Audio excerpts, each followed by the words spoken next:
Hello friends, ओम श्री गणेशाय नमः। जय माता दी। आप सभी का स्वागत है आपके अपने यूट्यूब चैनल पर।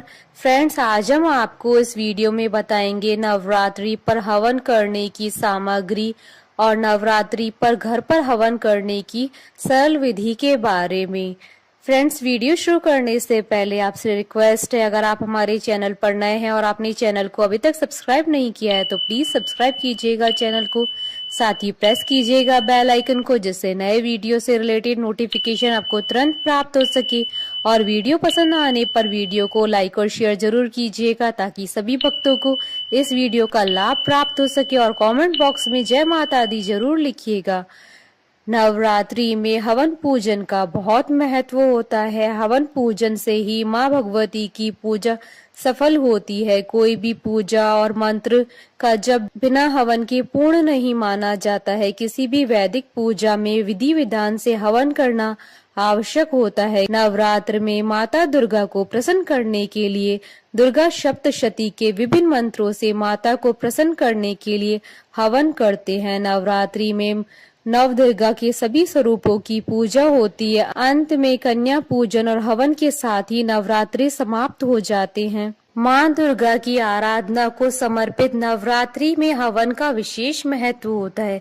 विशेष तौर पर महाअष्टमी या महानवमी के दिन माँ दुर्गा के लिए हवन किया जाता है। इससे शुभता में वृद्धि होने के साथ साथ घर और आसपास में सकारात्मक ऊर्जा का संचार होता है।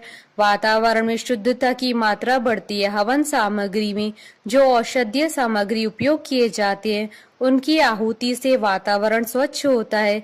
इस कारण से अक्सर पूजा अनुष्ठान में हवन करने का विधान है। शास्त्रों में बताया गया है कि हवन में दिए गए हविष्य को अग्निदेव जिस देवता के नाम से हवन किया जाता है उन तक उनका अंश पहुंचा देते हैं। हवन से संतुष्ट होकर देवी देवता भक्तों की मनोकामना पूर्ण करते हैं।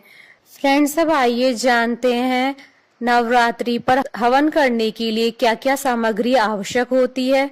नवमी के दिन माँ दुर्गा की प्रसन्नता के लिए हवन के लिए आवश्यक सामग्री के रूप में सबसे जरूरी है हवन कुंड, एक सूखा नारियल या गोला, कलावा, लाल रंग का कपड़ा। इसके अतिरिक्त आम की लकड़ी, तना और पत्ता, चंदन की लकड़ी, अश्वगंधा, ब्राह्मी, मुलेठी की जड़, पीपल का तना और छाल, बेल, नीम, पलाश, गूलर की छाल, कपूर, तिल, चावल, लौंग, गाय का घी, गुग्गल, लोभान, इलायची, शक्कर और जौ।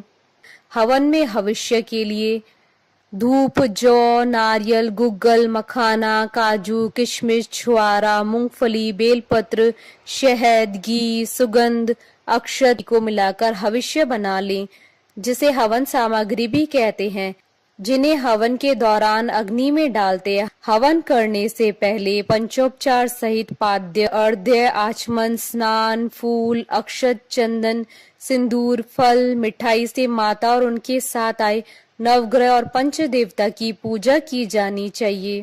फ्रेंड्स, अब आइए जानते हैं हवन की विधि। देवी की स्थापना या माता की चौकी के पास ही हवन कुंड बनाना चाहिए।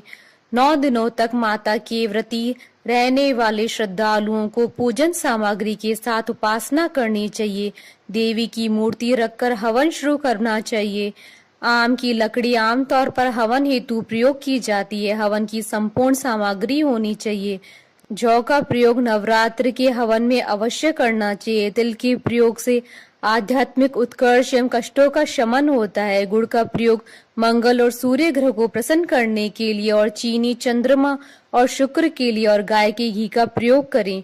घी अग्नि का मित्र और शुक्र का प्रतीक होता है। सूखे हवन वाले नारियल का प्रयोग अंत में करते हैं। इस पर घी का लेपन करके ही अग्नि को समर्पित करते हैं। दुर्गा जी की पूजा अर्चना के बाद हवन कुंड को पूजा स्थल पर ही एक साफ स्थान पर स्थापित करें। इसके बाद सभी हवन सामग्री को एक बड़े पात्र में ठीक से मिला ले। आप अगर हवन कुंड है तो ठीक है, नहीं तो हवन कुंड बना ले। गाय के गोबर से स्थान को पवित्र करें। हाथ में गंगा जल लेकर सभी सामग्रियों पर छींटे मारे। कुंड के चारों तरफ एक एक कुश रखे नवरात्र पूजा की पूर्णता के लिए हवन करने जा रहे हैं तो इस बात का संकल्प लें।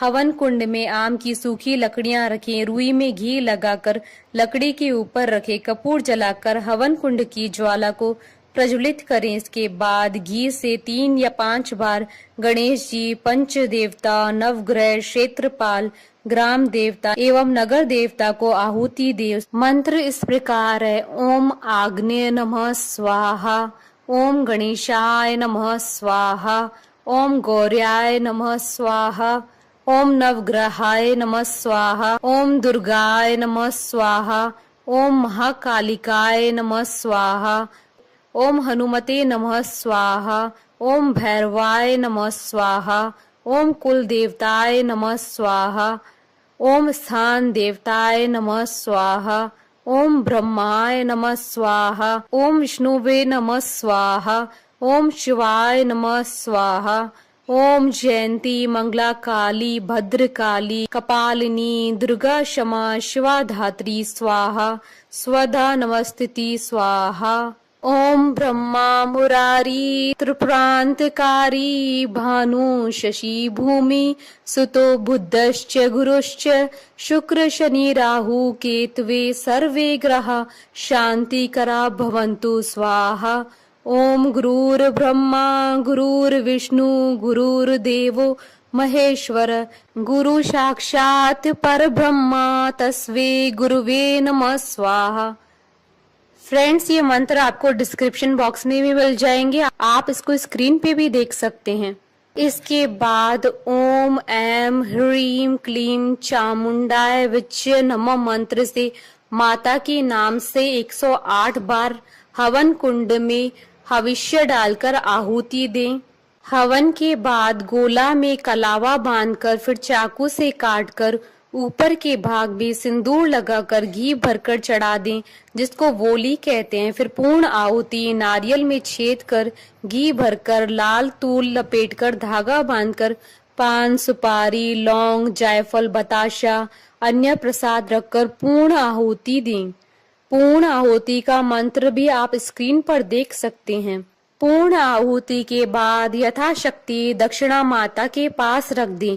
फिर परिवार सहित आरती करके अपने द्वारा हुई भूल चूक के लिए क्षमा याचना करें।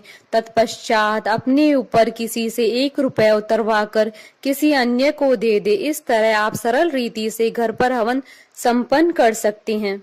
इस विधि से हवन करने से सौभाग्य की प्राप्ति होती है और माता का आशीर्वाद प्राप्त होता है। हमारे साथ इस वीडियो में अंत तक बने रहने के लिए आपका धन्यवाद। ओम श्री गणेशाय नमः। जय माता दी।